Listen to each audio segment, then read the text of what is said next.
Alright everyone, the third video for YouTube of the day anyway was going to be a literary update, but KDP decided to screw with the files, so it won't be till tomorrow. And that's if I'm lucky. But we've got to talk about CNN. This was one I was going to punt for another day, but we'll cover it now instead. CNN, one right now on CNN, I'm not suggesting you go to their website. Literally, just take my word for it. There's an archived link in the description. You want to see the funniest thing you'll read all day. CNN construing it as somehow a bad thing and a loss for the United States if we get kicked out of Iraq by the Iraqi government. I feel they've already sort of semi-unofficially said they want us to leave, and the U.S. government told them no. I think that we should just leave. What are we doing in Iraq? What fucking purpose are we serving? A few hundred U.S. troops are there. It's not enough to provide an adequate defense. It's just enough so that if it gets attacked, we can use it as a cause for further war if we need to, but I don't want further war. I don't want any war in the Middle East. I want to leave the Middle East alone. Here's what we should be doing. We have multiple times in U.S. history made drastic changes to our posturing diplomatically and militarily, and in other ways, in the world. We've done this before. Most often we do this when we realize the way we're doing things doesn't work.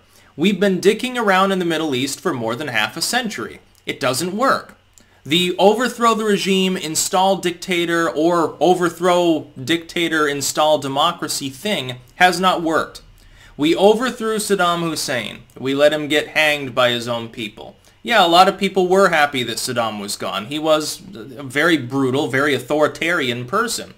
The problem is the groups that he suppressed arguably were worse, and then we spent a decade fighting them. Well, actually, no, more than a decade. I used to say a decade. Now, I'm showing my age here. It's been, I can't even, exactly 17 years or something like that we've been in the fucking country. We get rid of him with the cause that he's planning attacks in the U.S. He was involved with 9/11. He's getting WMDs. None of these things, by the way, were even true.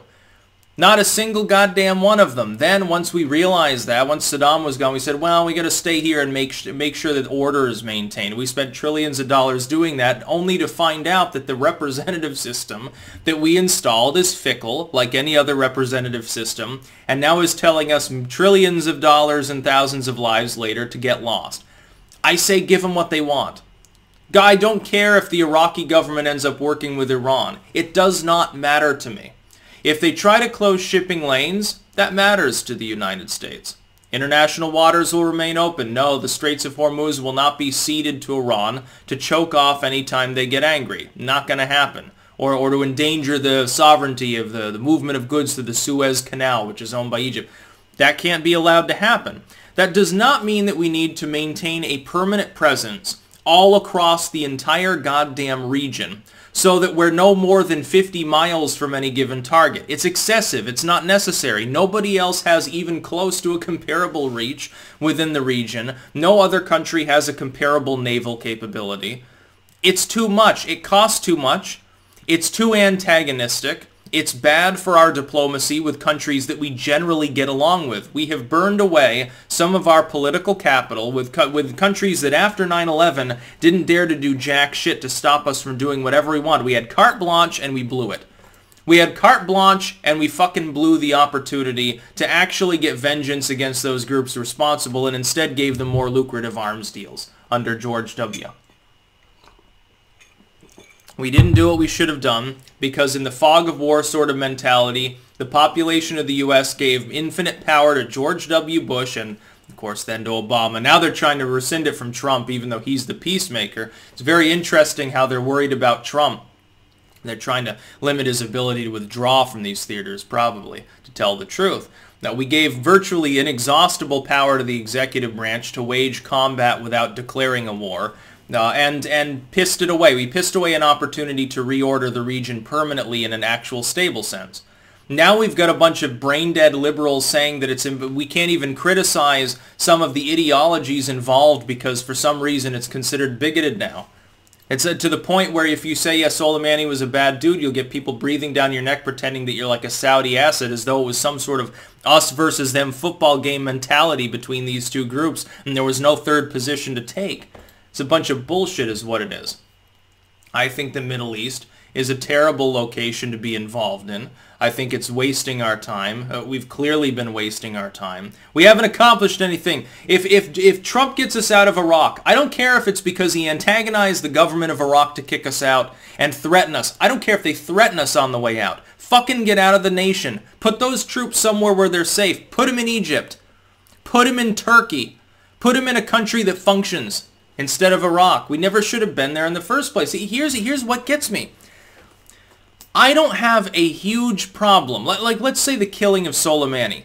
I am not massively cut up about the idea that some crazy warlord Iranian general got killed. But why? Why was it necessary? They said the excuse that they've given us, and the government hasn't ponied up any proof of this, so until they do, I don't even necessarily believe this. I don't care if Trump is someone who I consider more trustworthy than Obama and Bush. I'm not going to trust him at his word any more than I do these people. It's not going to happen out of principle alone. I want to see actual evidence. Just like I wanted to see a picture of Osama's mangled corpse. I'm never going to get to see that probably because it's fucking bullshit. Here's the problem. Why were we there in the first place? Their excuse was he was plotting attacks against our troops in Iraq. Okay, why were they in Iraq to be plotted against? Why are we there? Government doesn't want us there. Some of the people do, but it's like, I mean, you know, come on, dude. We can't be the babysitter of the entire world. And the worst thing is that when you install a regime, then you feel responsible for making sure it ticks for the rest of time. We've been there for almost 2 decades. At what point are we going to say, maybe it's just not going to work? Maybe the people there culturally just aren't used to the representative government thing, and it's not going to goddamn work. Just like installing a monarchy a la the British in the first place didn't work, leading to Saddam Hussein and his Ba'athist takeover. They failed. We failed too. Let's get over that fact and realize Trump's got the right idea. Let's just get out of there. He's been saying it for a while.